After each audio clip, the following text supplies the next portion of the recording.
Okay, तो आज हमारा जो टॉपिक है एलिमिनेशन रिएक्शन, हम लोग कंटिन्यू कर रहे हैं। एलिमिनेशन रिएक्शन में हमने E1 मैकेनिज्म कर लिया है। Today we will start with elimination reaction of order 2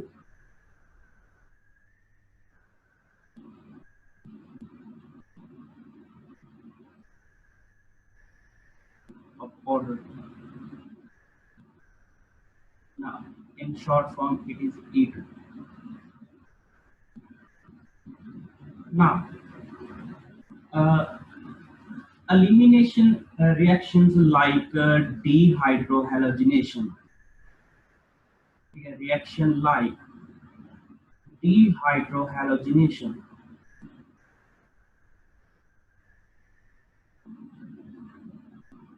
can also proceed via E2 mechanism.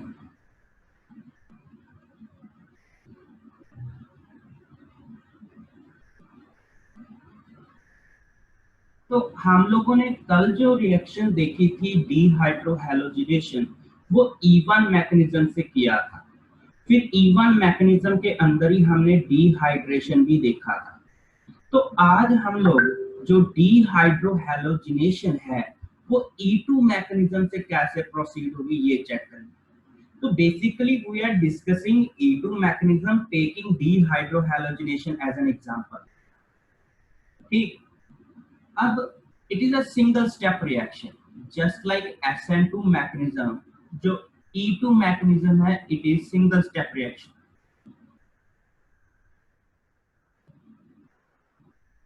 single step। now let's see होता क्या है। in case of E2 mechanism nucleophile की जगह पे हमारे पास क्या होता है, बेस। तो इलेक्ट्रॉन रिच स्पीशीज इस केस में मेरा बेस का काम कर रही है। प्लस मेरा मेन रिएक्टेंट आया, इस मेन रिएक्टेंट में मेरे एक कार्बन के ऊपर लीविंग ग्रुप लगा हुआ है। इस केस में उस लीविंग ग्रुप को मैं हैलोजन लेके चलता हूँ। जिस कार्बन पे हैलोजन लगा हुआ है दैट इज अल्फा, और उसके साथ वाला कार्बन को मैं बीटा बोल रहा हूँ। अब ये जो बेस है बीटा कार्बन के हाइड्रोजन के ऊपर अटैक करता है। बीटा कार्बन के हाइड्रोजन के ऊपर जब ये अटैक करता है बेसिकली ये यहाँ से H पॉजिटिव आयन निकालना चाहता है। तो ये जब H पॉजिटिव आयन निकालेगा तो ये कार्बन हाइड्रोजन बॉन्ड इस तरफ शिफ्ट हो गया। कार्बन हाइड्रोजन बॉन्ड यहाँ पे शिफ्ट जब हुआ तो ये कार्बन अब 5 बॉन्ड नहीं बना सकता, तो यहाँ से क्या निकल के आता है, X नेगेटिव। तो अल्टीमेटली क्या हो रहा है, जब ये रिएक्शन हुई तो हमारे पास एक ट्रांजिशन स्टेट बन के आ रही है। इस ट्रांजिशन स्टेट में क्या हुआ है कि जो B है, ठीक है, बेस है, उसने अपना जो अटैक है इस H के ऊपर किया। तो इस H के साथ पार्शियल बॉन्ड बनना शुरू हो जाता है। इस कार्बन हाइड्रोजन के बीच में बॉन्ड ब्रेक होना शुरू हो जाता है और इन carbon alpha and beta carbon के बीच में पार्शियली बॉन्ड बनना शुरू हो जाता है और कार्बन एंड लीविंग ग्रुप के बीच में बॉन्ड टूटना शुरू हो जाता है। It is transition state. It is transition state. ना यहाँ पे बहुत सारे क्वेश्चन उठते हैं, ठीक है। 2-3 क्वेश्चन मैं खुद ही उठाऊंगा और खुद ही आंसर दूंगा। आई थिंक कि मेरे ख्याल कई बच्चे ना पूछ पाए, तो 2-3 क्वेश्चन मैं खुद ही उठाऊंगा और खुद ही आंसर दूंगा उनका। लेट्स सी है क्या, पहले इसको कंप्लीट कर लेते हैं, फिर एट द एंड क्या होगा मेरे पास कि ये जो B और H का बॉन्ड है वो कंप्लीटली फॉर्म हो जाएगा, कार्बन हाइड्रोजन बॉन्ड कंप्लीटली टूट जाएगा, carbon carbon bond completely form हो जाएगा। तो अल्टीमेटली हमारे पास एक अल्कीन बनी और साथ ही साथ मेरा BH निकल गया है और साथ में एक लीविंग ग्रुप निकल गया। आई होप इट इज क्लियर कि ये हो क्या रहा है, ये सबको क्लियर हो। मैं यहाँ पे जो 2-3 क्वेश्चन मैं उठाना चाहता हूं उनमें से वेरी फर्स्ट क्वेश्चन ये है कि ये जो बेस है ये बीटा कार्बन वाला हाइड्रोजन ही क्यों निकाल रहा है।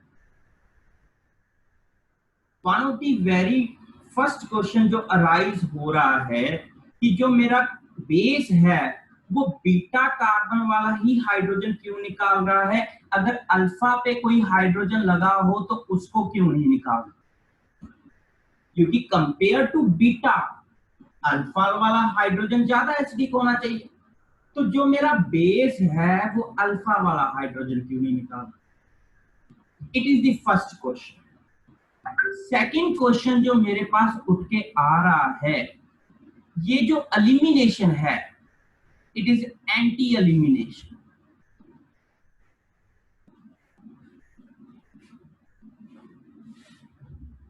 ना एंटी एलिमिनेशन का मतलब क्या है, Raman will see to that. Anti elimination का मतलब क्या है कि जो H एंड X है वो एक दूसरे के ऑपोजिट साइड पे लगे हुए हैं।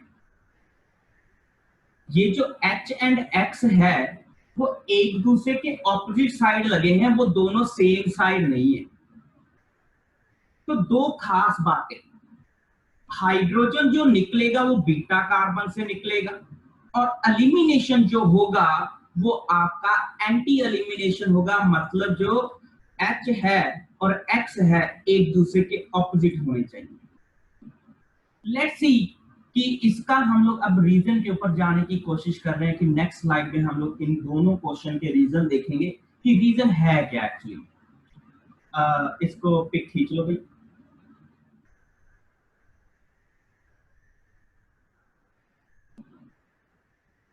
Shall I move forward, please?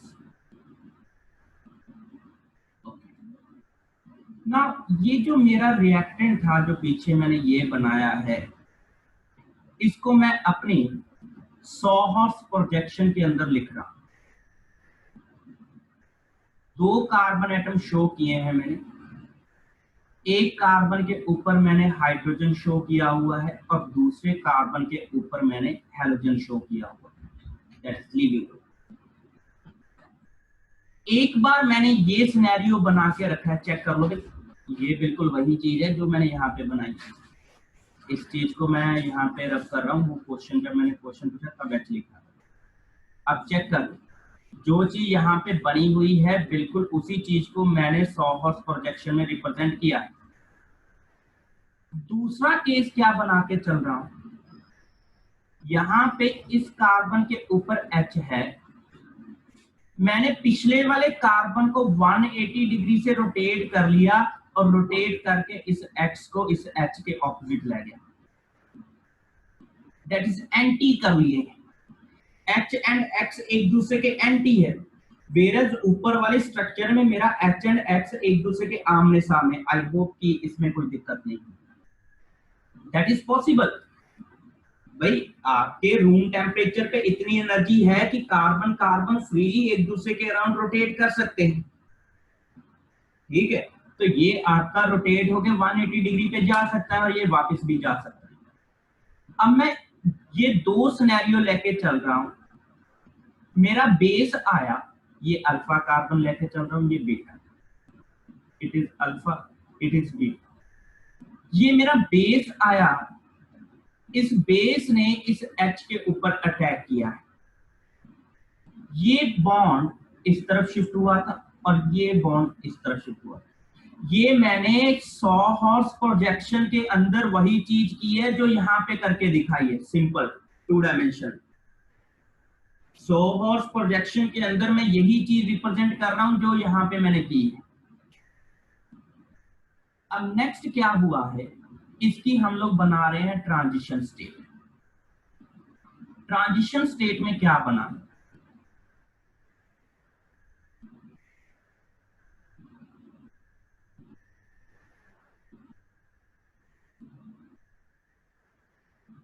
ये बॉन्ड ब्रेक होना शुरू हुआ, H एंड B के बीच में बॉन्ड फॉर्म होना शुरू हुआ,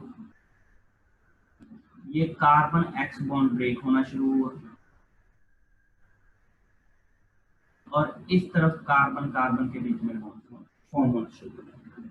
नाउ इस केस में हुआ क्या है, इस केस में आपका ये जो ग्रुप है BH,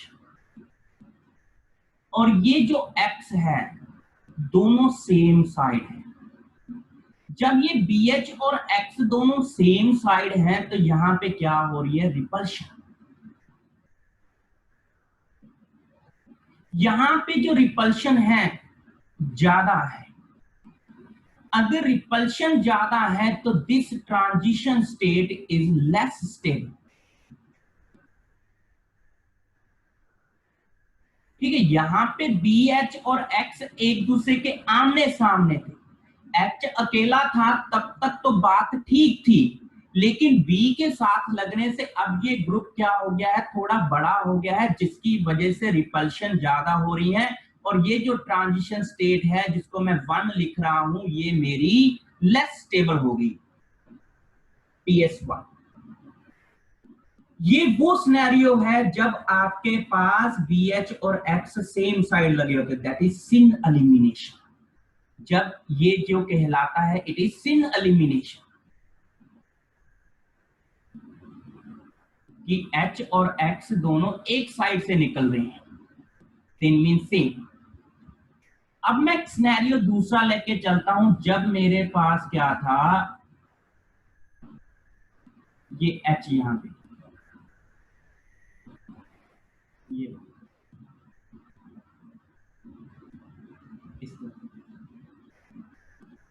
H B X।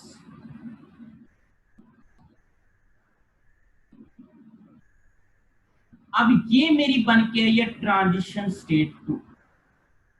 अब मेरा X एंड जो ये BH है ये एक दूसरे के ऑपोजिट साइड है, जिसकी वजह से लेस रिपल्शन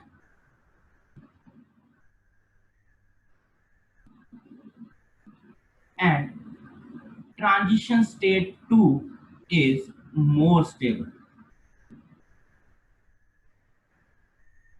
जस्ट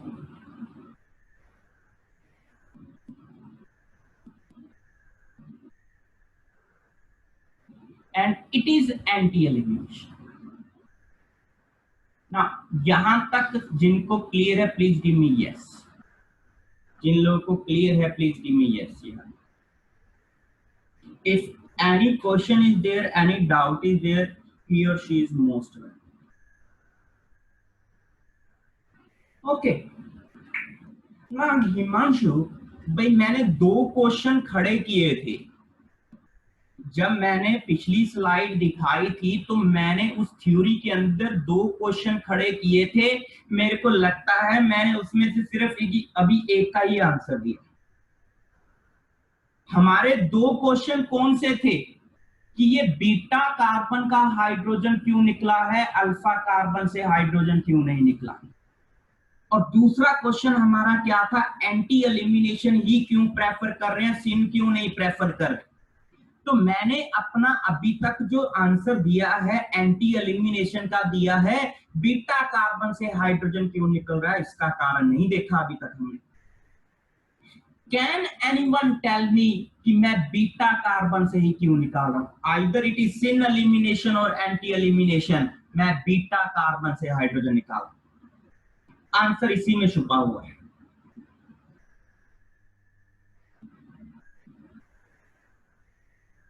ना okay, I am coming to this question. इसकी फोटो खींचनी है खींच लो, फिर मैं नेक्स्ट स्लाइड इंट्रोड्यूस करूंगा।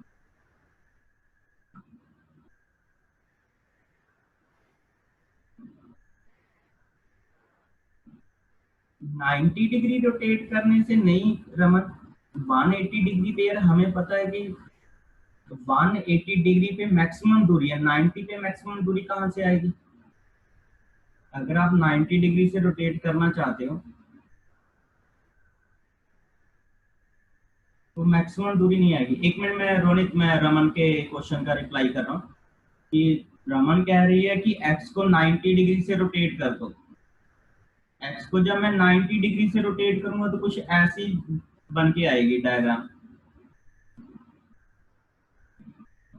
तो स्टिल मेरा एक्स और एच क्या है, ज्यादा पास है। तो 180 पे क्या है कि आपके पास जो ग्रुप्स हैं वो मैक्सिमम दूरी पे होंगे। उससे कम किसी भी एंगल पे आप रोटेट करोगे तो ग्रुप्स में जो दूरी है वो मैक्सिमम नहीं हो। ठीक ना? ओके रोनित, लेट्स सी, हम लोग अपने इस बात के ऊपर जा रहे हैं कि हम लोग बीटा वाला ही क्यों निकाल रहे हैं। उससे पहले जो ट्रांजिशन स्टेट है इसकी stability depends upon two factor.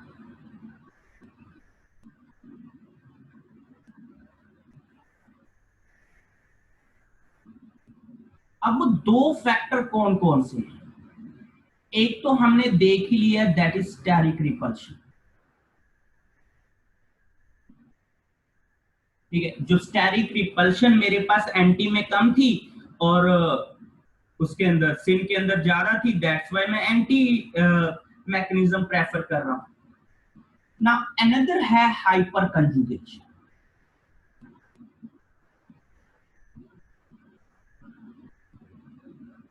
अब मैं दूसरे क्वेश्चन का आंसर दे रहा हूं। जब मेरे पास बीटा से मैंने हाइड्रोजन निकाला तो यहां पे क्या बन के आ रहा है? डबल बॉन्ड बन के आ रहा है। इस डबल बॉन्ड की स्टेबिलिटी ट्रांजिशन स्टेट में, transition state has partial double bond character, तो इस ट्रांजिशन स्टेट को स्टेबलाइज करने के लिए यहां पे जो अल्फा हाइड्रोजन पड़े हुए हैं वो इस ट्रांजिशन स्टेट को हाइपर कंजुगेशन से स्टेबल कर रहे हैं। यहां पे मान लो मिथाइल ग्रुप लगे हुए, तो बीटा पोजीशन से जब मैं हाइड्रोजन निकालता हूं तो ये जो ट्रांजिशन स्टेट बन के आई है वो हाइपर कंजुगेशन से ज्यादा स्टेबलाइज हो रही है। जबकि अगर मैं अल्फा पोजीशन से निकालता तो मेरी ट्रांजिशन स्टेट की स्टेबिलिटी कम होती, बिकॉज वहां पे हाइपर कंजुगेशन अप्लाई नहीं हो पाती। तो बीटा पोजीशन से निकालने से मेरी जो ट्रांजिशन स्टेट बन के आई है that is more stabilised by hyperconjugation. For example, मैं अभी शायद किसी को स्टेटमेंट ये ना पता चली हो, तो इस चीज को मैं यहां पे ड्रॉ करके लिख के बता रहा हूं। ये H था, ये CH3, ये H, ये X, ये CH3, इट इज H। ये ब्यूटेन है। ब्यूटेन के 2 नंबर कार्बन के ऊपर हमने एक हैलोजन ग्रुप चेपा हुआ, तो इसको मैंने ये बनाया है।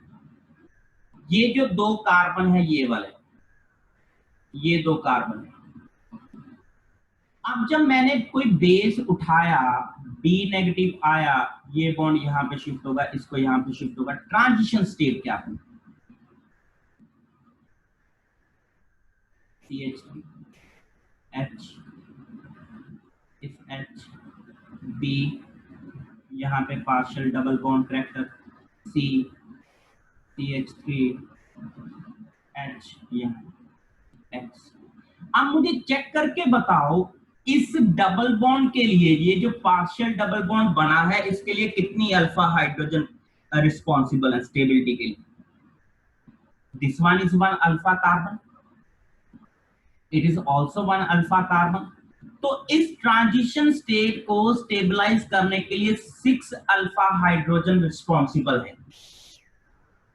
रिपल्शन मिनिमम थी कि आपका X एंड BH क्या है? ऑपोजिट साइड है। दूसरा यहाँ पे जो 6 अल्फा हाइड्रोजन है इस पार्शियल डबल बॉन्ड को क्या कर रही है? स्टेबलाइज कर रही है। अब अगर मैं अल्फा पोजीशन से निकालता तब क्या होता?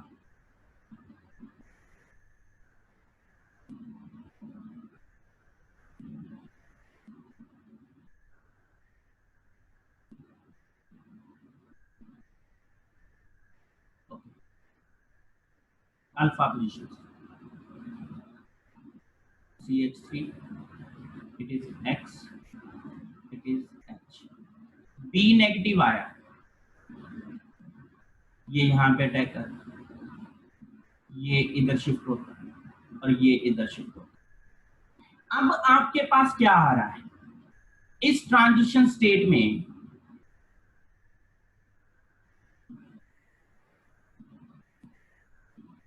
इसकी ट्रांजिशन स्टेट बना रहा हूं कि जब अल्फा वाले से ही मैं ग्रुप निकाला, उस केस में क्या बना, HCH3,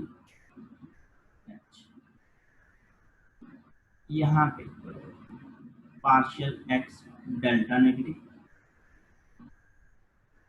H delta positive, delta negative, delta negative, CH। अब मैंने इस कार्बन का ये जो बॉन्ड पेयर है इस कार्बन पे शिफ्ट हो रहा है, जिसकी वजह से इस कार्बन के ऊपर क्या आएगा, डेल्टा नेगेटिव चार्ज आएगा कुछ। अब इस नेगेटिवली चार्ज को कौन स्टेबलाइज करेगा, हाइपर कंजुगेशन से तो होता ही नहीं, और ऊपर से ये जो CH3 है, ये CH3 है, इसको तो अनस्टेबल करेंगे। अनदर लॉजिक ये दिया जाता है कि ये डेल्टा नेगेटिव आना था, इधर से X नेगेटिव निकल गया, तो इट इज ऑलमोस्ट न्यूट्रल। ये न्यूट्रल है, न्यूट्रल है, लेकिन इसका ऑक्टेट कंप्लीट नहीं है। ये एक तरह का, ये जो कार्बन है it is acting as electron deficient site.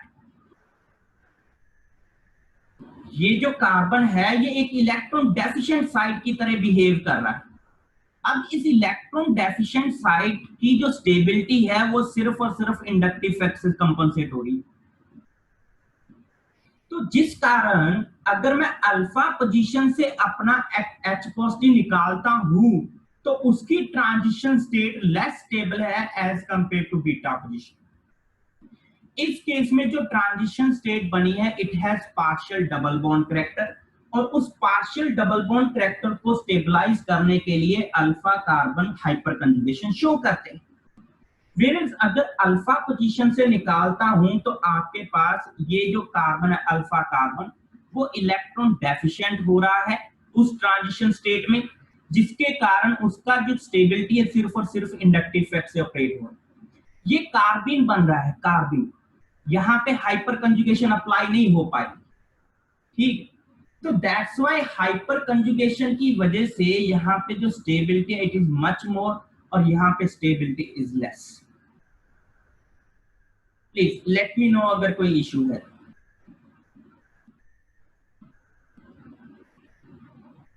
तो आई होप कि मैंने अपने दोनों क्वेश्चन का आंसर कर दिया है।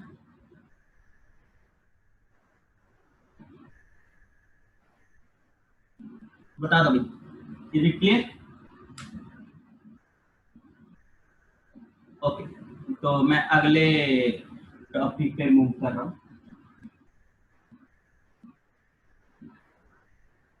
ठीक, लेट्स सी नेक्स्ट। अब मैं फिर से ग्राफ बना रहा हूं जो एनर्जी एंड रिएक्शन कोऑर्डिनेट के बीच में, potential energy and reaction coordinate के बीच में। तो ग्राफ में हम लोग क्या बना रहे हैं, इस रिएक्शन के लिए हम लोग ग्राफ बना रहे हैं। इस रिएक्शन के लिए ग्राफ जब मैं बना रहा हूं तो मेरे पास क्या, it's a single step reaction. अगर सिंगल स्टेप रिएक्शन है तो एक ही पीक आएगा इस तरह से। तो ये मेरा मेन रिएक्टेंट है और यहाँ पे हमारे पास क्या बन रही है, एल्कीन। मैं इस ग्राफ के अंदर एक अनदर ग्राफ प्लॉट कर रहा हूं, सेम ही रिएक्टेंट है, सेम ही प्रोडक्ट है, लेकिन ट्रांजिशन स्टेट डिफरेंट है। ये ट्रांजिशन स्टेट कब बनती, ये ट्रांजिशन स्टेट 1 को रिप्रेजेंट कर रहा हूं, ये ट्रांजिशन स्टेट 2 को रिप्रेजेंट कर रहा हूं। ये ट्रांजिशन स्टेट 1 एंड 2 क्या है, जब मेरे पास सिन एलिमिनेशन होगा तब ट्रांजिशन स्टेट 1 मैंने बोला था बनती है, जब एंटी एलिमिनेशन है उस समय ट्रांजिशन स्टेट जो बनी थी उसको मैंने TS2 बोला। तो मैंने क्या किया है, अगर same reactant syn elimination and anti elimination से प्रोसीड कर रहा है तो सिन वाले के अंदर जो ट्रांजिशन स्टेट बनती है that is less stable. Less stable का मतलब क्या है, उसकी एनर्जी क्या है, more, in case of syn elimination.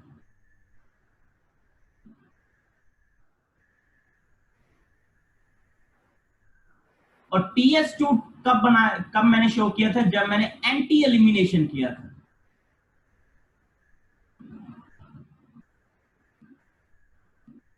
या तो एंटी एलिमिनेशन के केस में मेरी transition state is more stable. अगर मेरी ट्रांजिशन स्टेट मोर स्टेबल बन रही है, इसका मतलब energy is less, energy less है, एक्टिवेशन एनर्जी का barrier is low. Please let me know अगर कोई डाउट है या दिक्कत है।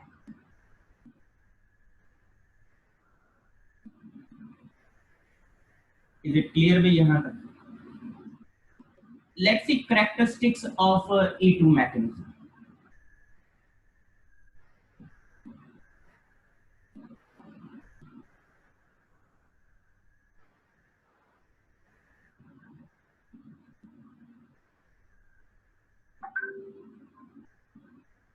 First point, single step reaction,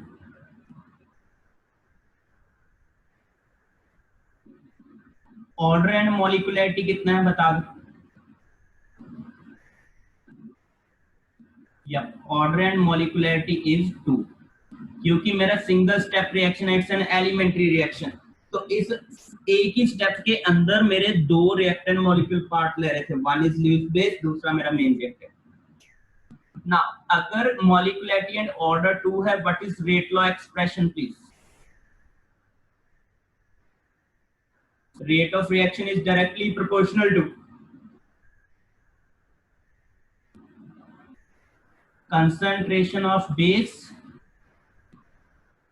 and concentration of Rx। मैं यहां से प्रोपोर्शनलिटी हटा देता हूं।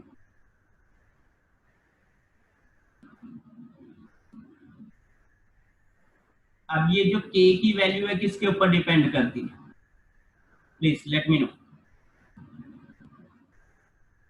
अब जो बेस है जितना ज्यादा स्ट्रॉन्ग होगा, ठीक है, K का वैल्यू उतना ही ज्यादा होगा और रेट ऑफ रिएक्शन भी उतना ही ज्यादा होगा। पता चल रहा है ना भाई?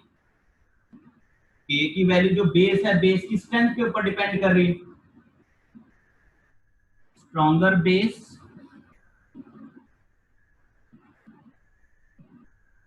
Higher K and R। Is it clear? Another factor बताओ। एक फैक्टर मैंने बता दिया, बिल्कुल सेम डिटो वही फैक्टर है यार जो SN2 के लिए थे। एक मैंने बता दिया, वहां पे मैंने बेस की जगह क्या बोला था? Nucleophile, stronger nucleophile, higher K and higher R। दूसरा फैक्टर बताओ कौन सा होगा? अरे किड्स, खुशी, रमन, हिमांशु, रोनित, परनीत, नियति, हरिया किड्स, Hariya, Harnoor, Harshan. Stability of TS नहीं, यस स्टेबिलिटी ऑफ टीएस तो ठीक है रोनित, ठीक है, वो तो तेरी बात सही है। ठीक है, अनदर कोई फैक्टर बता, that is okay, I agree with it, but मैं कुछ और ढूंढ रहा हूँ। हिंड्रेंस वाला फैक्टर कृतिका उसी में आ गया, स्टेबिलिटी ऑफ ट्रांजिशन स्टेट। इसके अलावा कोई और फैक्टर? भाई स्लोएस्ट स्टेप में क्या क्या हो रहा है मुझे ये बताओ। स्लोएस्ट स्टेप में एक तो मेरा न्यूक्लियोफाइल अटैक कर रहा है H के ऊपर, yes Ronit, yes yes yes, कि weaker the carbon L bond, कि आपका लीविंग ग्रुप के बीच में बॉन्ड जो है जितनी जल्दी टूटेगा, रिएक्शन रेट उतना ही फास्ट होगा। ठीक है, वीकर RX बॉन्ड या CX bond, higher K and R।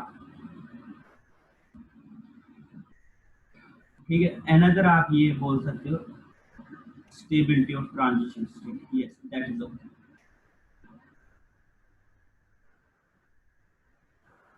I hope it is clear. ठीक है, इट इज क्लियर।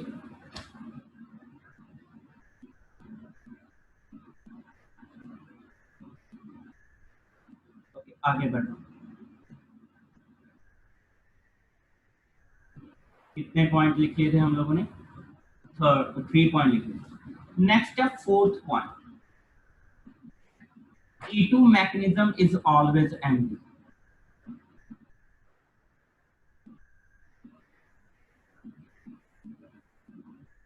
सॉल्वेंट बच्चे सेम रहता है, polar aprotic solvent favours the E2 mechanism, क्योंकि आयन नहीं बनाने ना हमें, सारा कुछ सॉल्वेंट वाला कंसेप्ट बिल्कुल सेम है।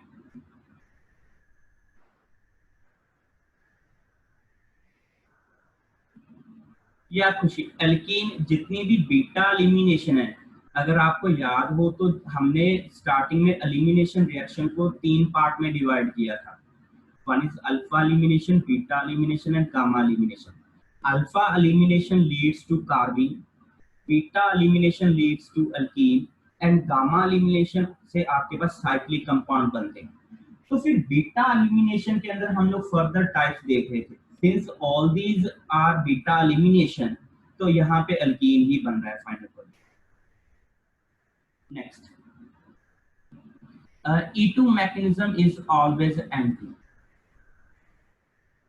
with no exception। ठीक है, कि मतलब H and leaving group should be opposite to each other, beta hydrogen and leaving group should always be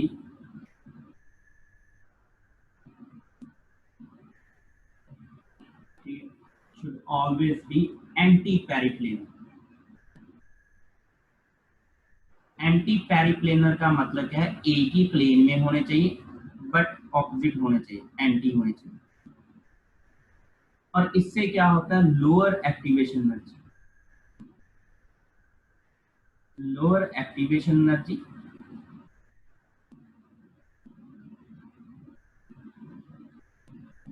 ठीक है, and more stable transition state. ये क्या हो रहा है, एंड मोर स्टेबल ट्रांजिशन। वो आता हूँ रमणांग, एक मिनट। ठीक है, ये चीज बनी। Fifth point,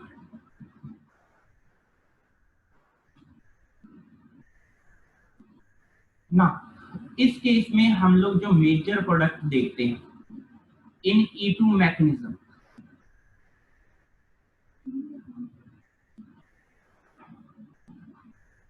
ZF is the major product।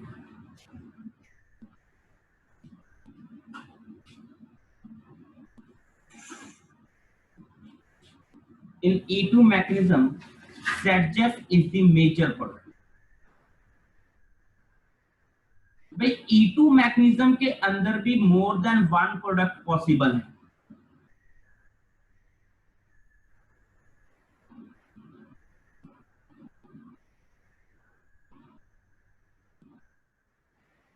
ठीक है, लेकिन उसमें से जो ZF प्रोडक्ट है that will be the major one. Now इसमें होता क्या है, मेरे पास जो रिएक्शन स्टार्ट हुई है रिएक्टेंट से स्टार्ट हुई है, मेन रिएक्टेंट, इसके अंदर बेस बी इनएक्टिव था, यहां पे पहले हमने ट्रांजिशन स्टेट बनाई, फिर फाइनल में अल्कीन बनाई। ठीक है, अगर आपका अल्कीन ज्यादा स्टेबल बन रहा है, मोर स्टेबल, जितना स्टेबल अल्कीन बन के आता है उसकी ट्रांजिशन स्टेट भी उतनी ही स्टेबल होती है। इसका मतलब क्या हुआ, सीधी सीधी बात यह है, जितनी भी पॉसिबल प्रोडक्ट हैं उनमें से जो मेजर प्रोडक्ट कौन सा होगा, जो अल्कीन सबसे ज्यादा स्टेबल होगी that will be my major product. क्योंकि जितनी ज्यादा स्टेबल अल्कीन है उसका रास्ते में ट्रांजिशन स्टेट भी उतना ही स्टेबल